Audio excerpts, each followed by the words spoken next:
Inside Outer Limits is a regular feature on the Paranormal UK radio network.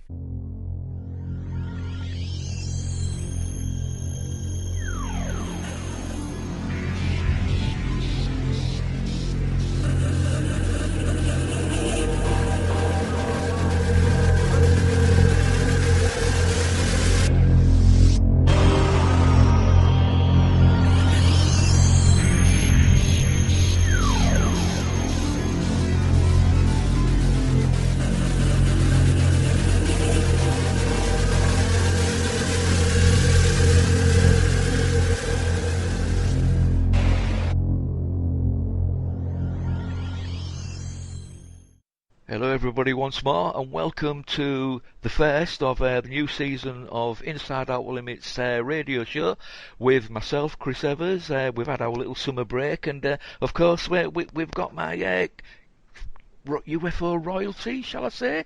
He's with us again, Mr. Phillip Mantle. Hello, Phillip. Good evening, Chris. How are you? I'm okay, not too bad. I've enjoyed the little summer break that we've had, and you know, we just keep trucking on, you know, and that's T-R-U-C-K, not any other spelling, so there you go. Yeah, I know what you mean. I mean, it's been a busy old time, but we're still here. Yes. Despite everything, yes. We're still living in this science fiction film, real-life sci-fi film, and hopefully it'll come to an end at some point. Yeah, absolutely, yes. You do realise, of course, this past weekend would have been the 4th Outer Limits magazine conference. Yes. You know, yes. Based over here in Hull, and you'd have been doing your presentation, Phil. Yeah, I've got away with it this year, haven't I? No, you're not going to get away with it forever, though, because we've got the new rebooted version, which will be coming in August of 2021. So all the speakers that were booked for this year's event, which obviously we had to postpone because of the virus, they've all agreed to attend next year, and so we're all looking forward to that. I'm certainly looking forward to it. Yeah. Well, it'll be a good event. We know that, Chris. Ego-free conference, as we've always said. Yes, absolutely. No one's better than anybody else. We've all got the right to make our opinions and express them. So, and that is it, really. So, what we got today, Phil?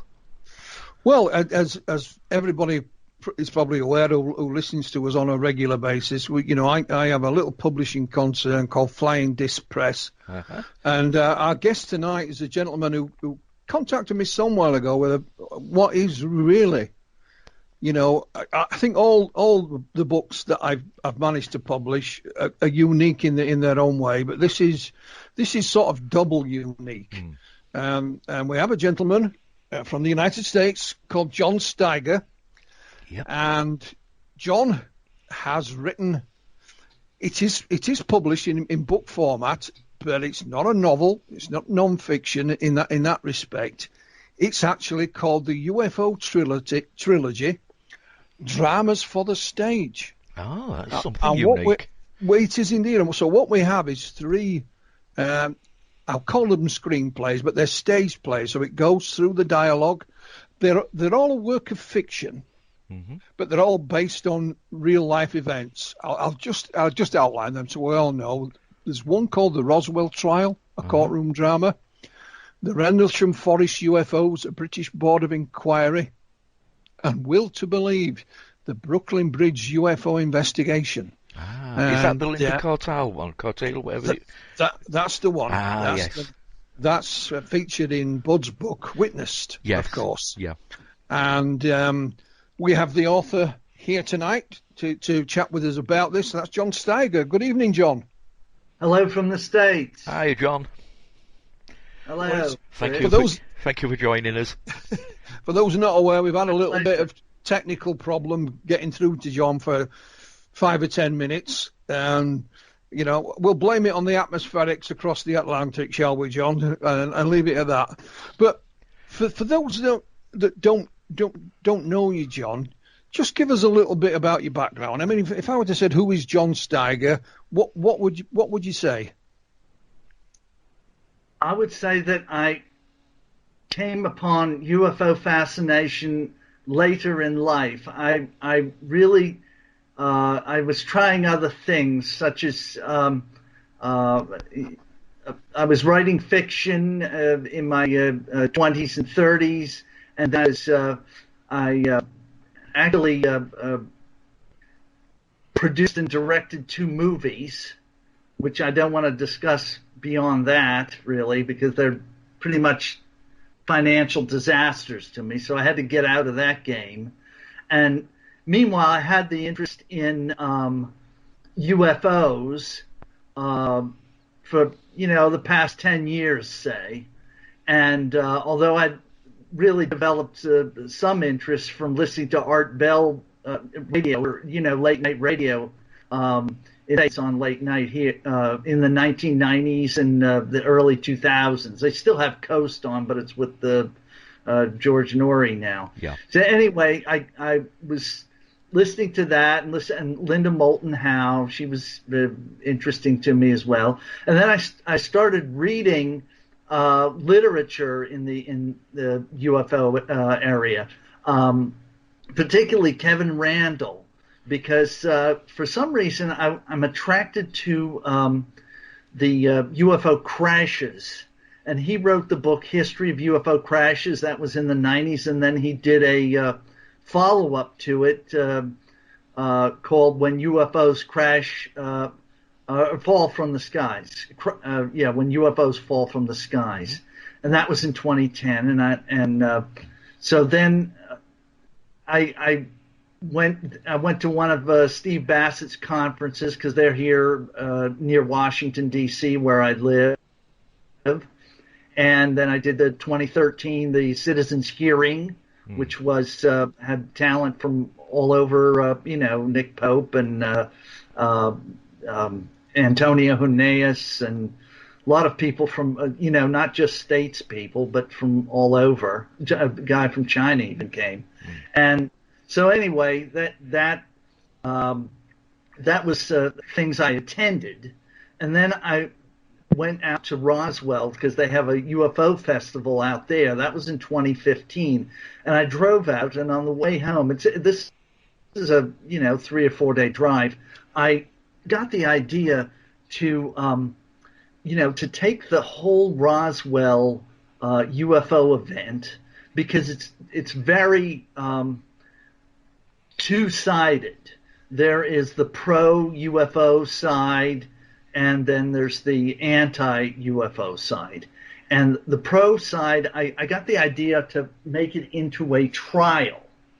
And so I came up with putting a trial into a stage play with plaintiff. The plaintiff, now this is a fictional plaintiff, but there are groups that like this or have similar names. Citizens for UFO Disclosure is who I call the plaintiff. Can I just stop you there, John? Because I nearly fell off my chair when you said you drove to Roswell. Yeah. And it's a 3 or 4 day drive. You can't drive anywhere here in the UK for 3 or 4 days, because you ended up in the water, 3 days before that. And can't you drive through the channel? Well, again, it's only 20 odd miles. Yeah, guys, the only problem with driving through the Channel Tunnel is it ends up in France. So who really wants to go there? And you don't actually drive your car; gets on a machine and takes you through. Yeah. But I remember speaking to a colleague in the States some years back. I won't mention his name, and I said, "You sound tired, mate. What's the problem?" He says, "I've been driving for 24 hours." I couldn't imagine it.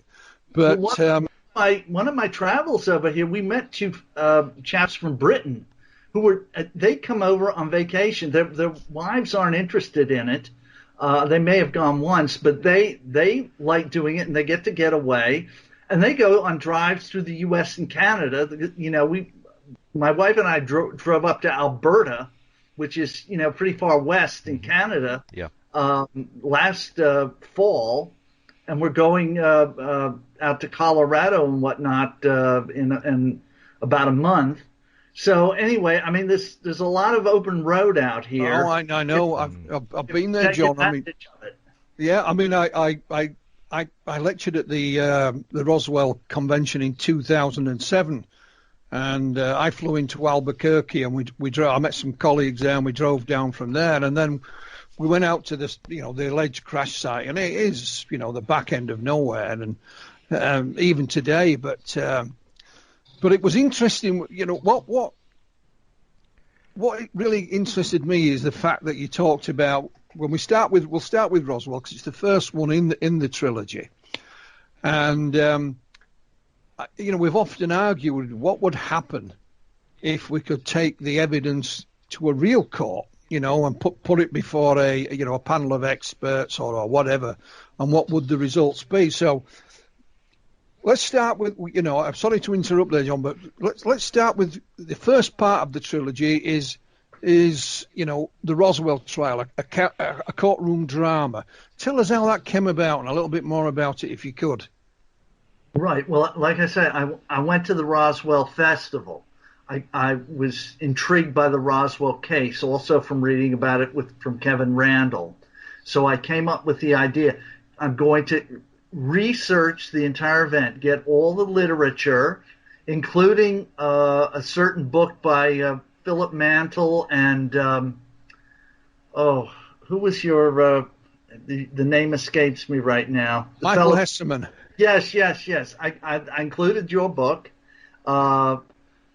Anyway, went through all those, did extensive note taking, and that took about 9 or 10 months. And then the writing of the play took about 2 to 3 months. And I decided on which witnesses, if I was going to, present this case from the plaintiff's side, which witnesses are the most believable, which have the first-hand evidence, because I stuck to first-hand evidence, and that's who is presented. And on the other side, the U.S. Air Force put out 2 reports in the 1990s denying that anything UFO or extraterrestrial occurred at Roswell. The first report said it was a weather balloon, and then they changed it to the Mogul balloon. And crash test dummies, basically. And crash test, but they added that. They keep adding things, see? But they only used really 3 prime witnesses, which, and so those are the 3 witnesses that I had them present as their witnesses in the play, and then the audience acts as the jury for the play. They are presented a juror ballot with their playbill, and at the end of the evidence, they get to cast a ballot. Now, this is a ballot that, juries here, at least, they get to go back in the jury room and talk about the case. This is to be your individual opinion formed from watching the play. So then you cast your ballot, and then you come back in the room, and the cast is presented. They get their accolades, and then while this is going on, the ballots are tallied, and hopefully the result is ready for the judge to announce. Excellent. Yeah, that sounds great. So which of the Roswell witnesses did you choose, John, to support the case? Okay.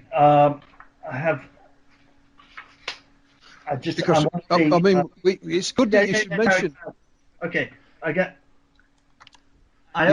Mac Brazel found the debris.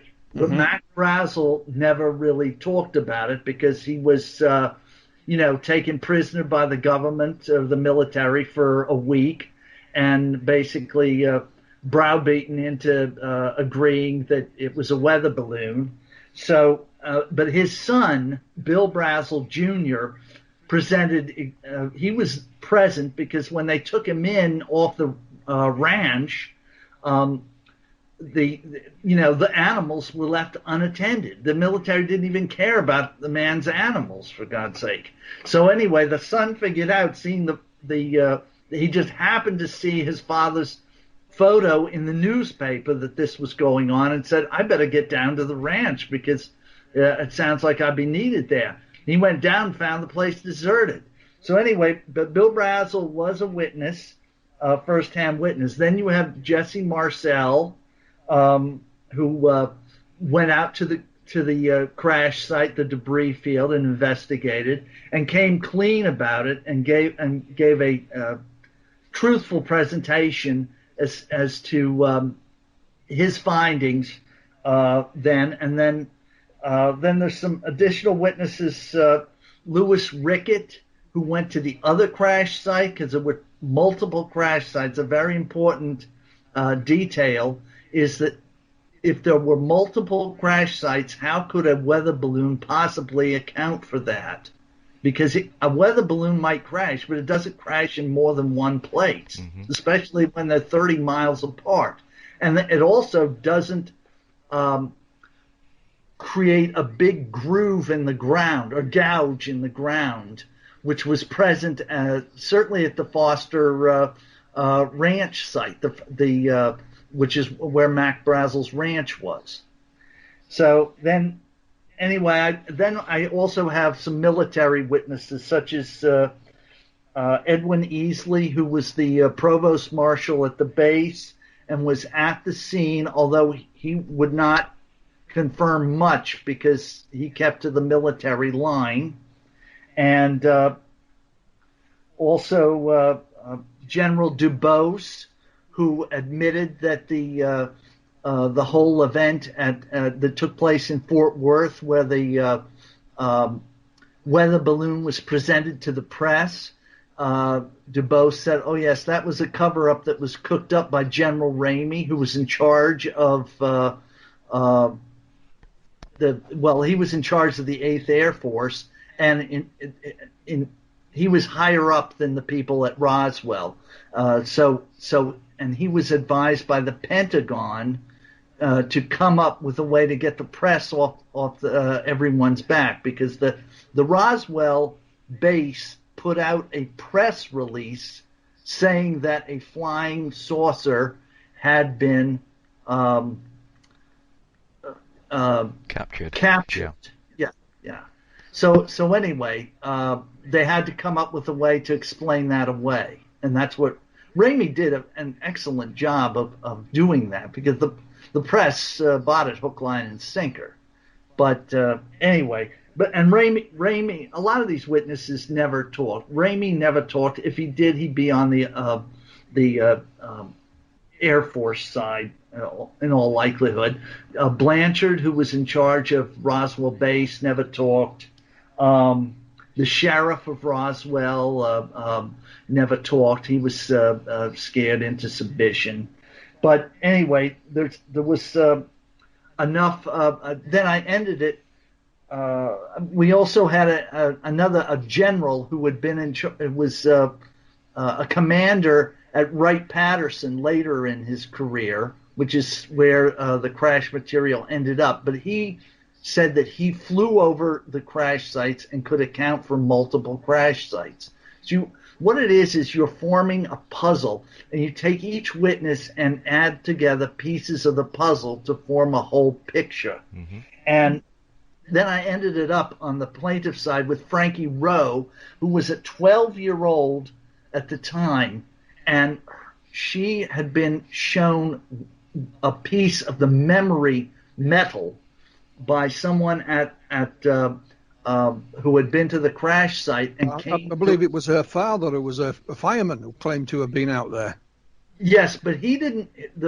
Yes, and she saw the memory metal at her father's firehouse, but an outsider, I think it might have been one of the policemen or something, brought in the piece of metal and showed it off at the firehouse.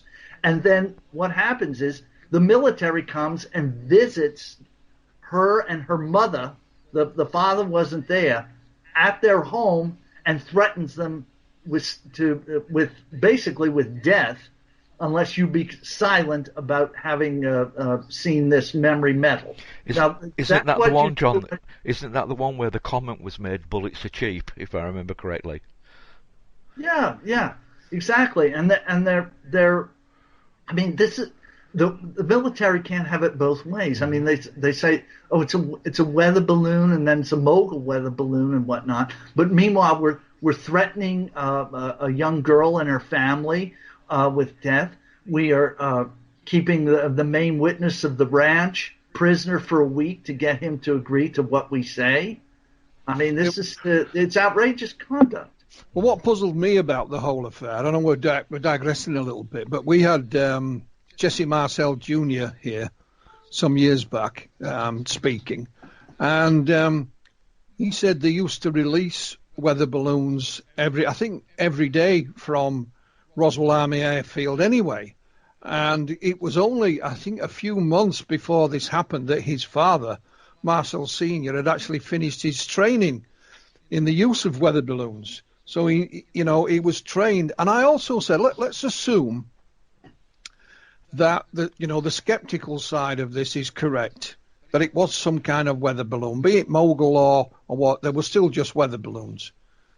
And that your father made this monumental error when called out to this ranch. He couldn't recognize a weather balloon. Was he demoted? Was he demoted sideways, sent to Siberia in that respect? Was he punished in any way for this huge mistake he supposedly made? And of course, that wasn't the case. Later in his career, he was actually promoted.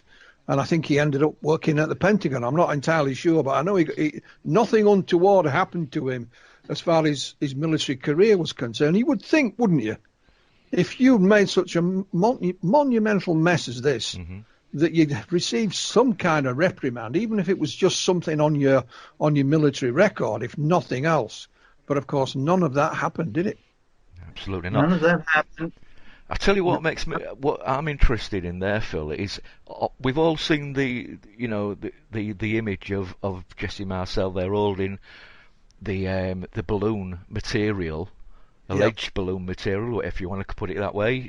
We've all seen the photograph from the newspaper, but have you seen the look on his face? He always said that material was not what he brought in. Exactly. And he says that was a weather balloon I'm holding there, but that's not what I brought in. Yeah. I was just told to stand there and shut up and not answer any questions. Now, people are led to believe that there was some kind of press pack there, but there wasn't. The guy who took those photographs was a chap called James Bond Johnson. Sadly, he's no longer with us, but he did speak up many times, and he was the only. That's the only set of photographs we have, as those taken by James Bond Johnson. Yeah, but just look at the look on Marcel's face, as if to say, "Are you kidding me?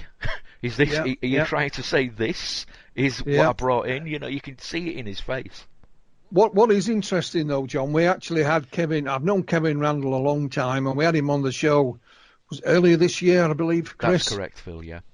And what Kevin had done, he'd done sort of a review, if you like, of a lot of the Roswell witnesses. And, he was more or less saying that, in his opinion, that some of their testimony wasn't as watertight as it first believed. It wasn't, there's nothing wrong with it. It wasn't calling anybody liars or anything like that. But, that final piece of evidence, or whatever you want to call it, was always just out of reach. You think you're getting there with this, and it's just out of reach. And that I think that's the enigma with Roswell. It's no matter which side you want to take, be it pro or con. I think the evidence that would prove it one way or the other simply is not there, because of course when you come to Project Mogul, those that support that side of things will say it was, I can't remember the name, but it was Project Mogul balloon launch number whatever. And of course it wasn't launched on the dates in question. There was no launch. And the people in the area knew what weather balloons looked like, because they did come across them on occasion. And instead of being shiny and silver like they are when they start off, once they're lying in the New Mexico desert for a while, they tend to go a bit brownish, like we all would if we were left in the desert. You know what I mean? But it's a fascinating story, John. Whichever side you want to look at it from, would you not agree? It's the most fascinating case probably in UFO history. up to this point. So, well, it's certainly the most well-known case. I mean, I think you go pretty much anywhere in the world and say Roswell, and somebody will say, "Oh, that's where the flying saucer crashed." That may be all they know, but it is, and therein lies another problem. I mean, Roswell has now become, myth and legend, and every sort of new piece of evidence just adds another page to the book of legend.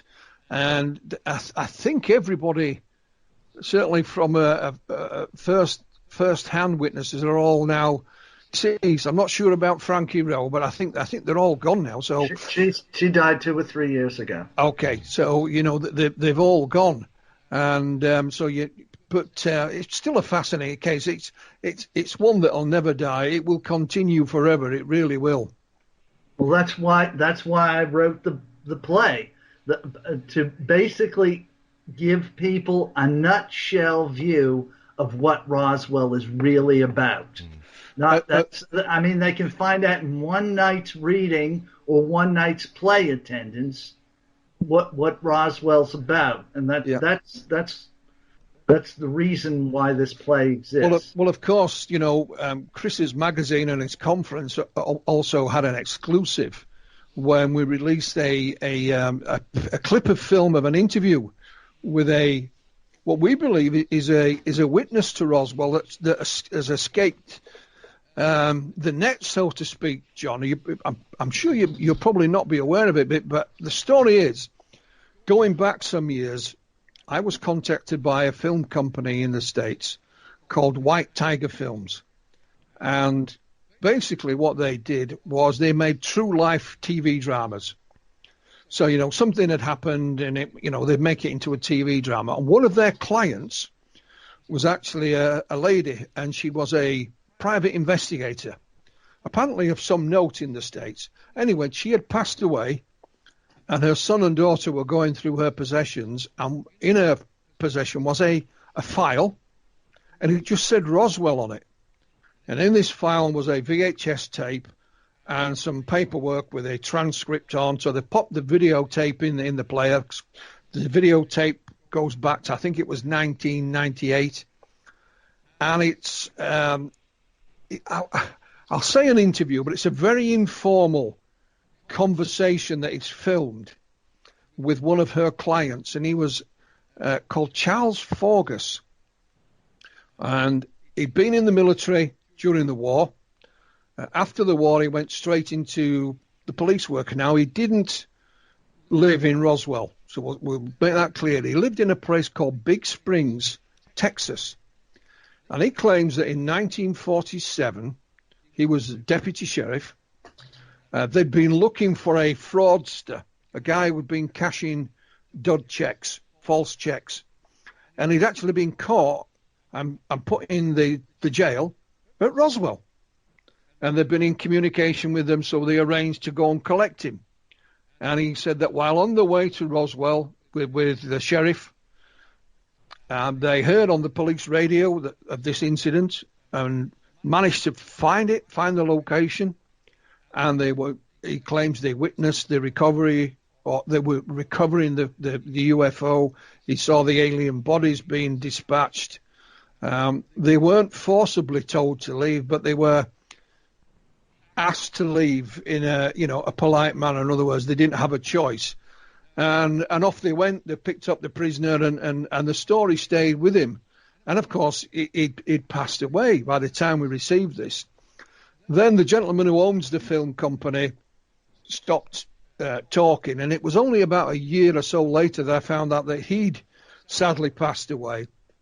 But I still had a copy of this tape, and so I worked with Dr. Irina Scott in the States, whom I've published some of her books, and we published the event, the article about it, and it's in Irina's first book, and we also showed the video at Chris's conference, and we managed to get the story into the media, John. This is where I'm going with this.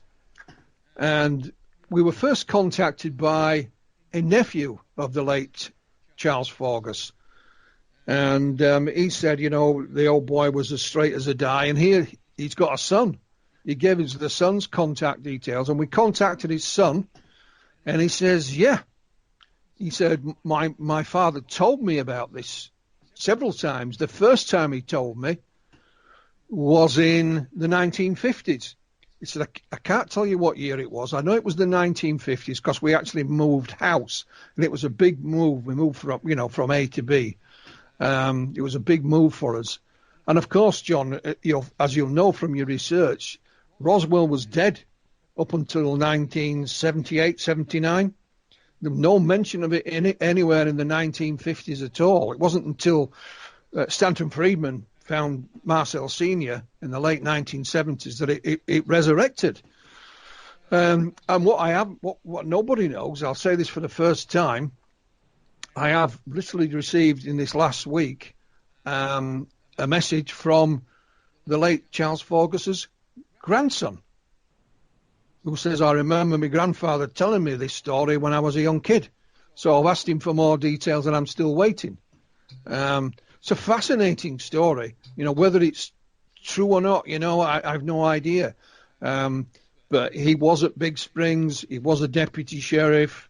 I've got his military papers as well, so that part of the story is true. And on this videotape, John, like I said, it's an informal conversation with him. They're panning around the room. It's his room, you can see pictures of him, and you can see his military. I think he must have made corporal or sergeant. I can't remember now, but his stripes are framed. All the main Roswell researchers all dismissed it because they said it doesn't fit the Roswell scenario. I said, well, the Roswell scenario differs from whichever researcher you speak to, So, but it's still, Chris, you remember us showing it at your conference? Yes, I certainly do. It was 15 minutes of very interesting footage, which was greatly appreciated by all in attendance. And it was great to be, well, the only people in the UK who, were allowed to show that. It was complete exclusive.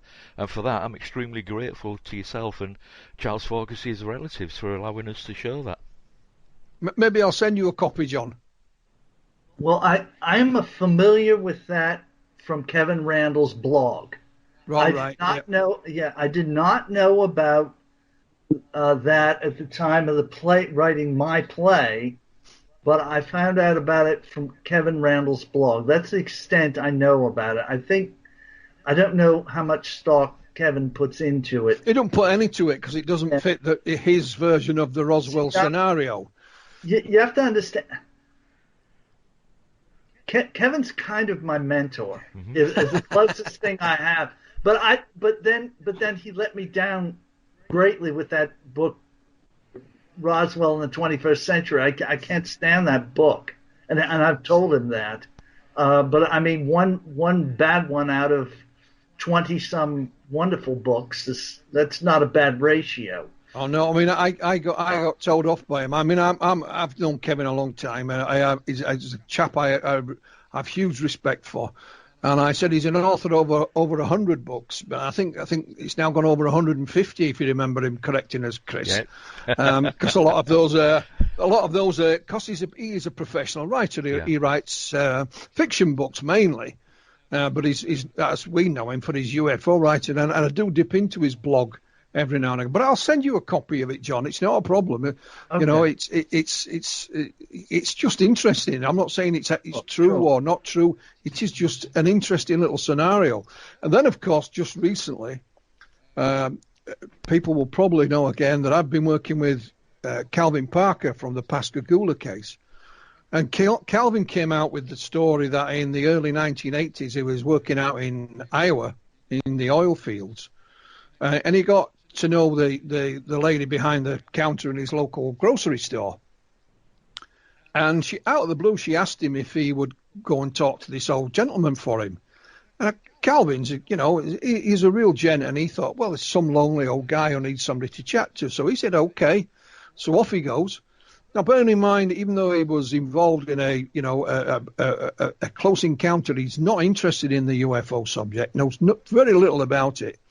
She takes him to this elderly gentleman's house, and he starts chatting away to him and starts talking about Roswell. And it turns out it was Major Marcel Sr., So he talked to him again.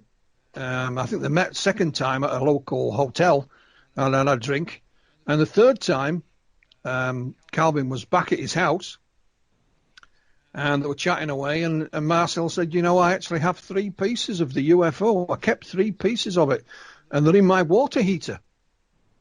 And he said, all you got to do is unscrew the lid and they're there. So Calvin was looking for a screwdriver. And I think there was a knock on the door, and it was one of the neighbours or one of his friends. So Calvin excused himself and said, I'll speak to you later. And then that night, Calvin got called away. He got called to work offshore on the oil rigs, was gone, I think, for 3 or 4 months.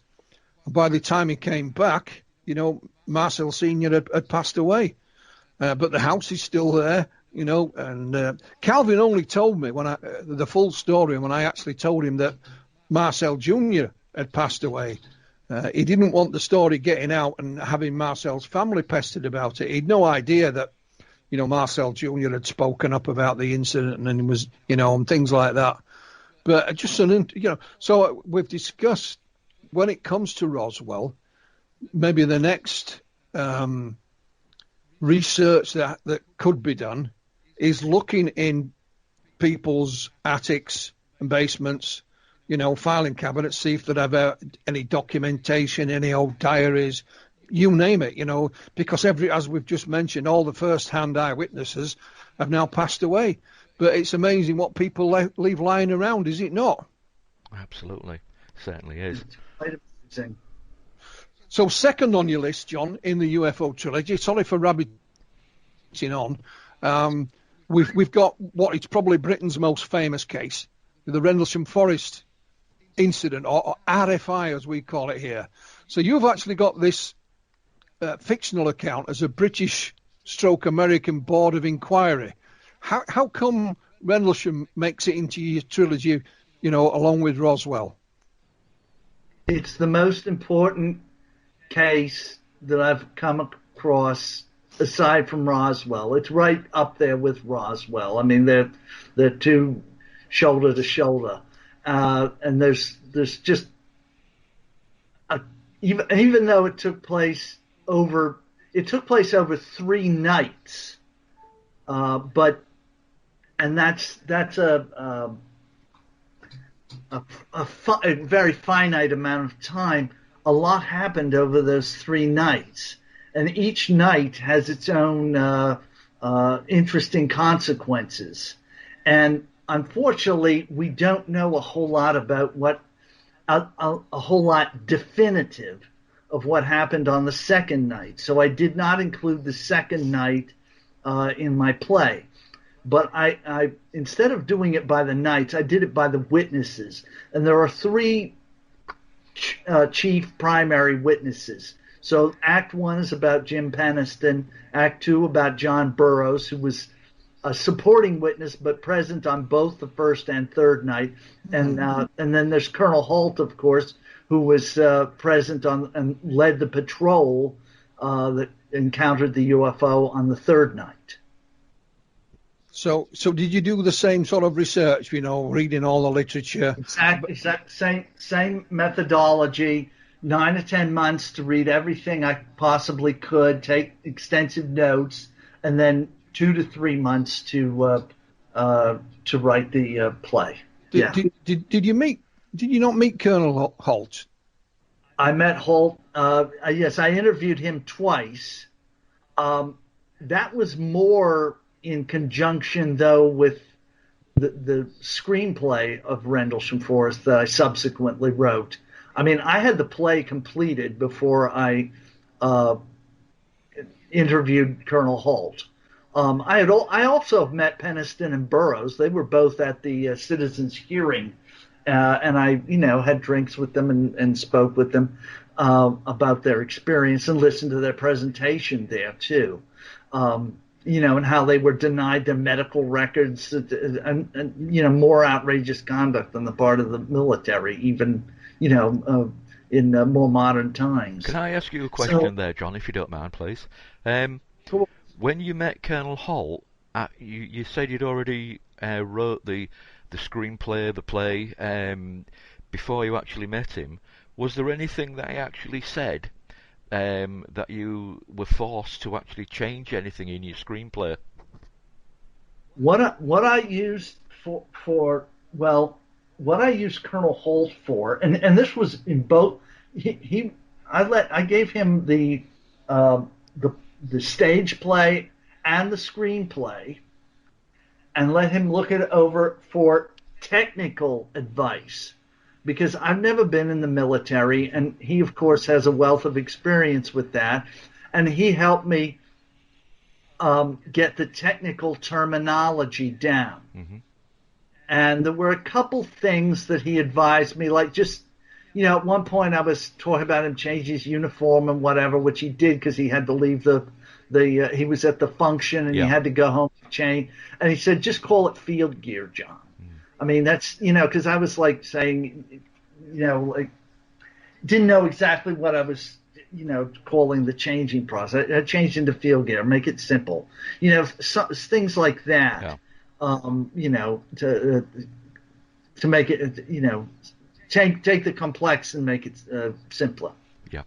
And what is interesting, of course, for anyone that buys the UFO trilogy, on the back cover is a direct quote from Colonel Holt about the Rendlesham Forest UFOs that John has written, from the gentleman himself. I'm from Nick Pope, and when it comes to the Roswell case, we have quotes also from Kevin Randall and the late Stanton Friedman.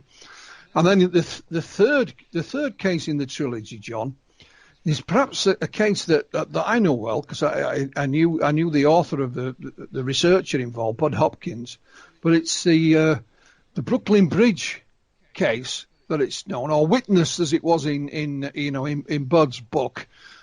You've called it Will to Believe, the Brooklyn Bridge UFO Investigation. So now you've got a trial and a board of inquiry. So how does this third play pan out, John? How has that come about? Well, what attracts me to this case is one thing, and one thing above all, and that is the allegation that the Secretary General of the United Nations was abducted by aliens, which I think is an astonishing allegation and an astonishing fact if it turns out to be true. Now, of course, this was Javier Perez de Cuellar, and this occurred in November of 1989. And he officially denies it, but he also, Bud Hopkins has stationery, it's on UN stationery, and signed by Perez de Cuellar, saying that, yes, it's true it happened, but I have to officially deny it. So then you're left with, well, which is correct? Is what Bud Hopkins has in his possession correct, or is the official version of the UN Secretary General correct? And that's just one of many fascinating aspects to this case. And to be quite honest about it, I am perplexed as to what to believe about Will to Believe. Okay? But the point is that the many facts on both sides, there's a lot of facts on both sides and arguments on both sides in this case. And it boils down to the second act, which is a great debate among the four principals, which is Linda Cortile, Bud Hopkins on the pro abduction side, Carla Roberts, who's the lone skeptic, but what an incredible skeptic she is, and then the third man, who is the Secretary General, comes in at a few points when to lend some assistance with sorting this all out. But whether or not you believe Brooklyn Bridge is real or a hoax, what my play is trying to get to is the point of the will to believe. And to me, that is the ultimate question regarding the UFO experience. Is your mind open to the possibility, or is it closed? I'm just talking here, John, about the abduction side of thing, or UFOs in general. No, UFOs in general, but it is UFOs in general, but it is in this it's an abduction case, but it's UFOs in general. Yes, very good point. And but this question of do you have the will to believe is a prerequisite to whether you do in fact believe in UFOs or find that you believe in them or not. Yeah, I mean, because I've met Linda Corti. I only met her once, and that was in the States many years back. I knew Bod. He's been and stayed with me at my home, and I met him at many locations in different parts of the world. And I think his first book, Missing Time, ought to be, read by everybody interested in the subject. It's one of the few UFO books I've read several times. But I don't know what it was with this case. You call it the Brooklyn Bridge thing because there were supposedly first-hand independent eyewitnesses on the Brooklyn Bridge who saw Linda Corteil being levitated out of her upper story bedroom window and floated into a UFO. I just had a problem with it. I've read the book, and I talked to Bud about it, and there's no one thing I can say, point the finger at. I don't know what it is. There's a lot of missing pieces. Yeah, I mean, Richard and Dan are allegedly the security detail of the UN Secretary General, but that's all you know about them. Their names were Richard and Dan. I mean, and they have this fascinating. They both fall in love allegedly with Linda Corteil. Yet, what do they do for a year and a half? They write to Bud. They didn't go and visit her, even though they could. They knew where she lived. They knew the building she could live. Where she lived. They could find her if they wanted to, but they didn't. But they wrote to Bud without even knowing for sure that he was the investigator on the case. What is interesting, and again, I'm sure you're not aware of this, is earlier in the year, Chris and I interviewed a British filmmaker. He's called Charlie Parrish, but Charlie lives in California and works from there. And now Charlie is making I don't know whether to call it a documentary or a documentary series, but the point being, he has a long-standing contract with Dr. David Jacobs, and he has access to a lot of Dr. David Jacobs' files, tapes, videos, paperwork, and so on. He's interviewed David extensively already, but of course, Dr. David Jacobs also has Bud Hopkins' archive complete, and it is enormous. I've seen pictures of it. And Charlie also has I think it's a 3 or a 4 year deal to have access to Bud's archives. And I know when Chris and I interviewed Charlie a couple of months back, Chris? Yeah, I think it was about 3 months ago, if I remember correctly, Phil. Yeah, I know then that boxes of items, I mean, he's been over and been, in the archives physically, but boxes of items were en route. It would be fascinating to see if amongst Bud's paperwork, files, tape recording, whatever, something more about this case. Like you mentioned there, that's where my ears pricked up, John. When you mentioned about him having correspondence from, the Perez de Cuellar.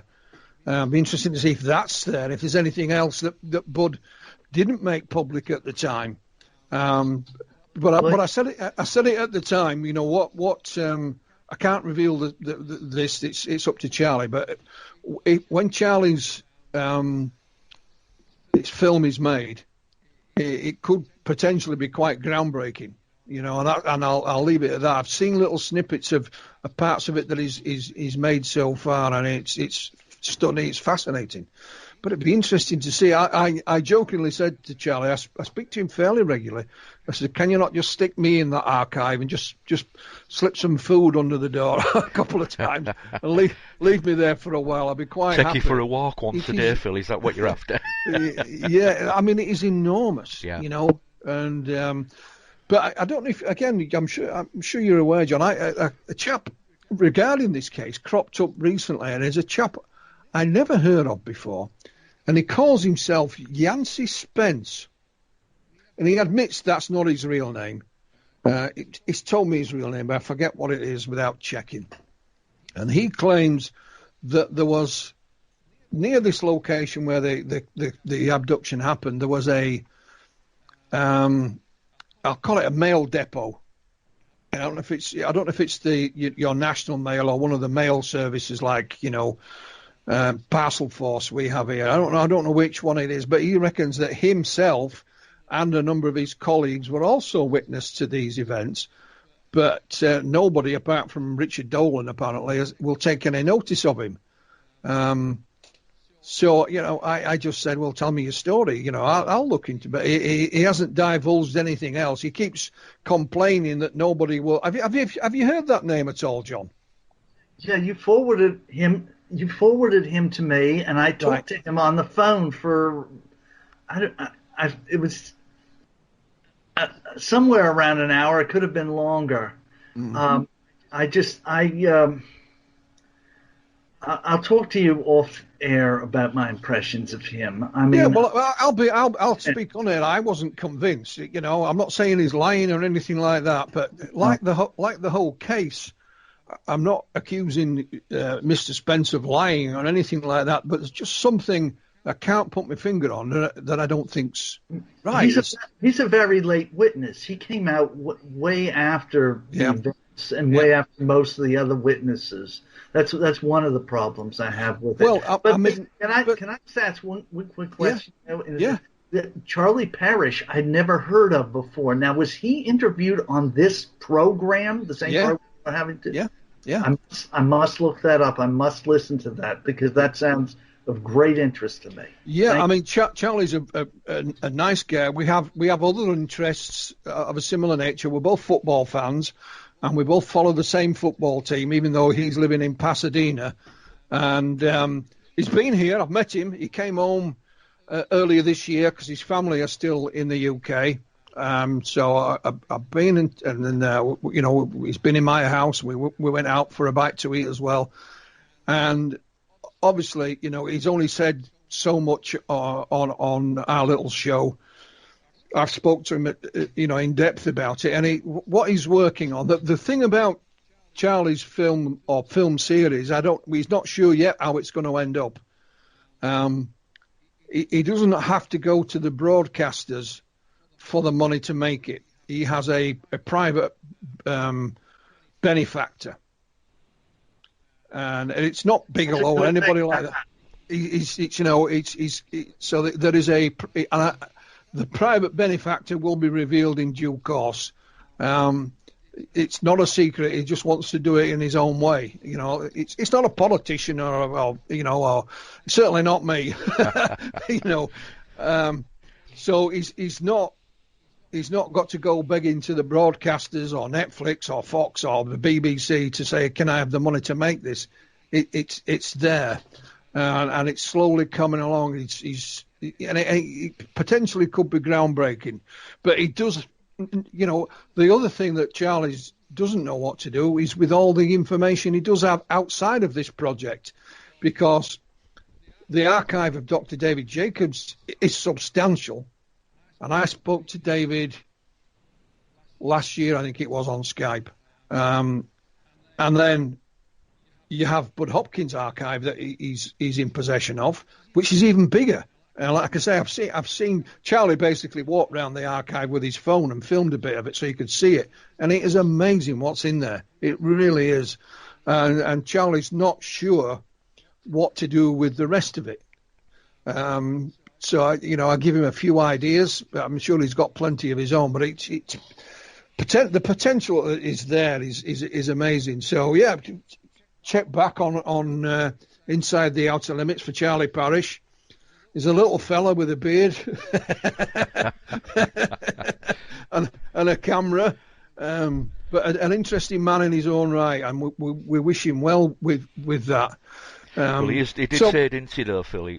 Once things were a little bit more completion, he was going to come on Inside Outer Limits once more and give us an update. So I'm looking forward to that. So what I want to do? Yeah, there's not. Yeah. Sorry, go ahead, Phil. Go on. No, I'm just saying it's not secret. It's just that he wants to do it in his own way, in his own time, and it's the same with his financial backer. It's not a secret, but he is he is well known in his own field. Let's put it that way, and he wants to do it in the right way. So that's fine. Okay, so where can we get UFO Trilogy? Where can we get this from? Well, I've got a box of them here, Chris. It's nice of you to ask me. No, I mean, all seriousness, when John suggested this idea to me, I bit his hand off. Not for any commercial reason, although I hope it sells in its zillions, don't get me wrong. I just thought, and I'm not just saying this because I'm speaking to John, I have said it to others, it is such a unique thing. And we've been talking about it, I spoke to Charlie Parrish about it. And he says, you'll not believe this, Philip. He said, I've just had lunch with a colleague a couple of weeks ago, and we're talking about the UFO subject in general.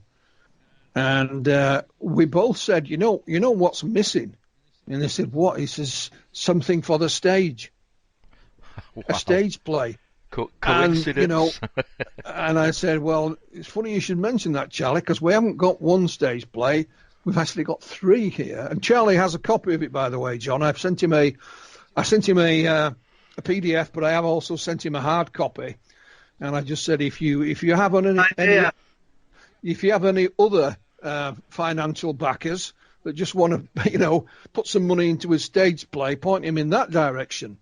But you can obtain it, on the Flying Disc website, Chris, flyingdiscpress.com, or just go to Amazon. Just type in John Steiger or the UFO Trilogy. It's in Kindle and paperback. And, be prepared for something unique, because it really is. But John, do we not have some commercial interest in the UFO Trilogy? Oh, we have 2 deals to my recollection. One for Norway and another in Germany so far. Yeah.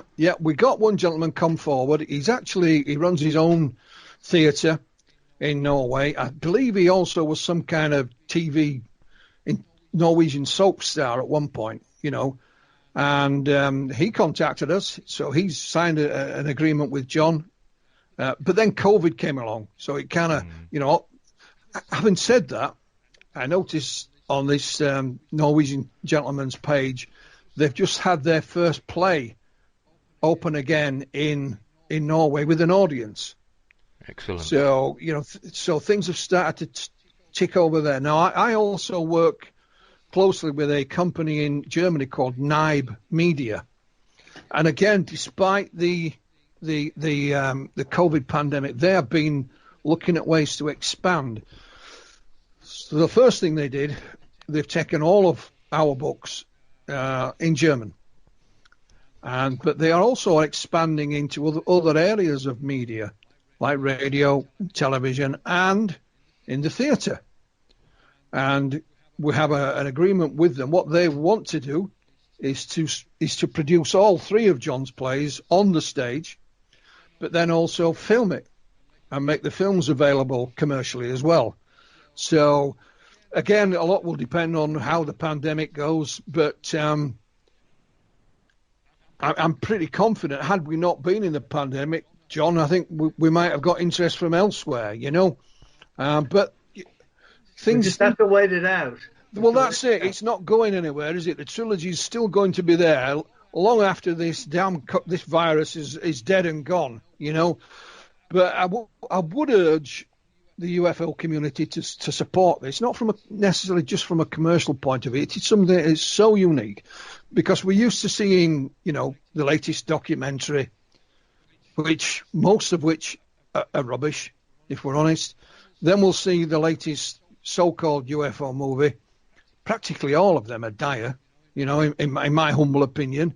But, prior to the pandemic, of course, one thing we forget is that millions of people around the world go to the theatre and watch a whole variety of different types of plays. So for me, making the UFO subject available to Joe public, it's a natural progression that we look at the theatre.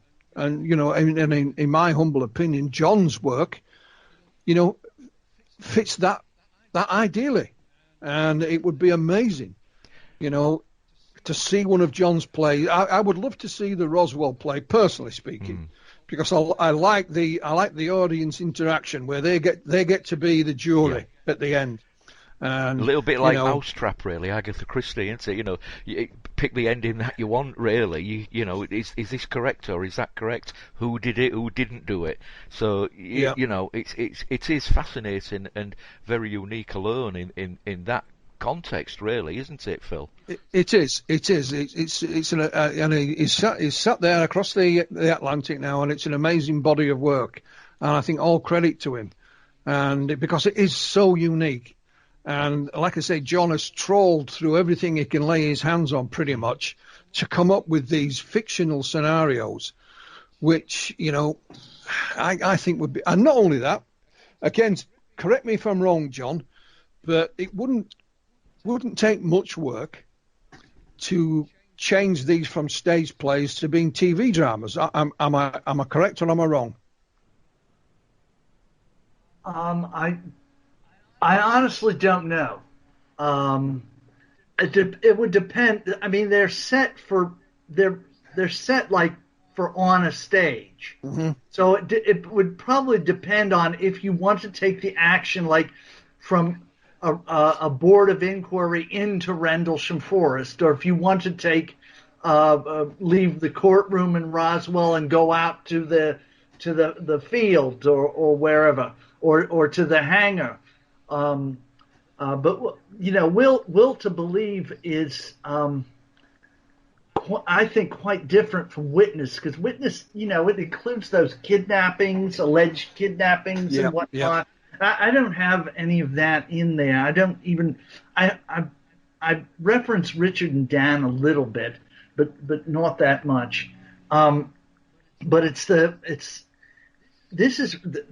Will to Believe is basically the drama of confrontation over evidence between, people who were close, and this is splitting them, and also the person who is causing the split between them is there too, and you also have the gentleman who is, the highest position arguably in our world, even though the power may not be there, but it's the prestige of the position of the United Nations. Yeah. So anyway, that's that.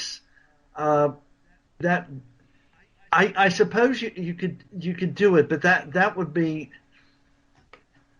I think they're more stagey than. Yeah, it would take some work, but the potential's there. I think Right. So but I find it fascinating. We'll go whatever the people who are interested in, if they have the idea. But I'm open to it. I think you are too. So. Listen, I'm a Yorkshireman. We're up to a lot of things, John. No, it is a unique body of work, and I just hope that those listening tonight will support it. That's the UFO Trilogy, Dramas for the Stage by John Steiger. Get yourself a copy, and see for yourself if you agree with the way things have been played out. And when it comes to the Roswell drama, put yourself as judge and jury and reach your own conclusion after you've read it. Why not? Absolutely, completely agree. So, what are you working on anything new for the future, John? Oh yes, I'm already knee deep into a project about Art Bell, Mm-hmm. which I find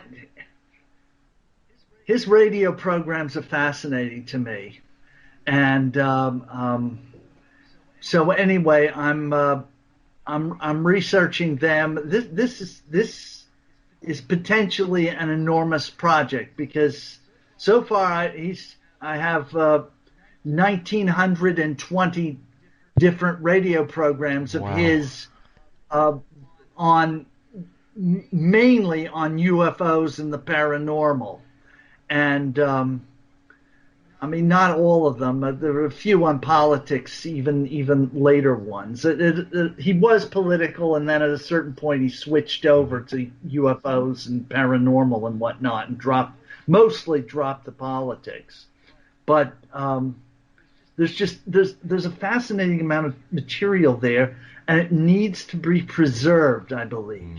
And I'm not sure that's being done. I suppose one of the things that I do is kind of, Roswell, Rendlesham Forest, even Brooklyn Bridge. They're historical, and I want to preserve them, and I want to preserve Art Bell's legacy too. And it's not just Art Bell.